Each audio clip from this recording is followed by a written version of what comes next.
Welcome. In this video, I will show you how to clear app cache and data to fix slow applications on Panasonic TV.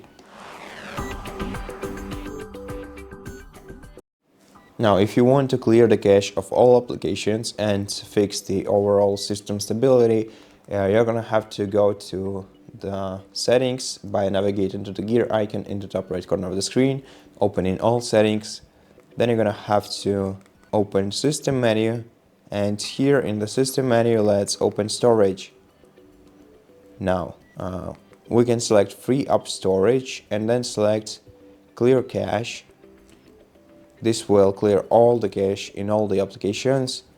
We can also uninstall all the apps, but that's not one we want to do in this video. So instead, let's select internal shared storage. Now once again, we have the access to cache data here, and we can clean it in just one click.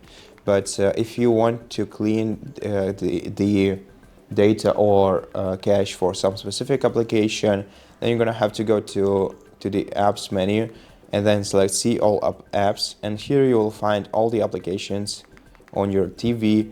And now if you want to clear the cache for some of them or for one of them, then select this application on the list, then navigate to the clear cache option, then select OK to confirm.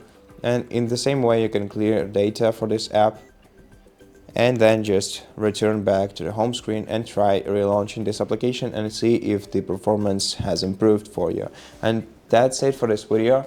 Thank you for watching it. If you liked it, please consider subscribing to our channel, leave us a like and a comment below, and I'll see you in the next one.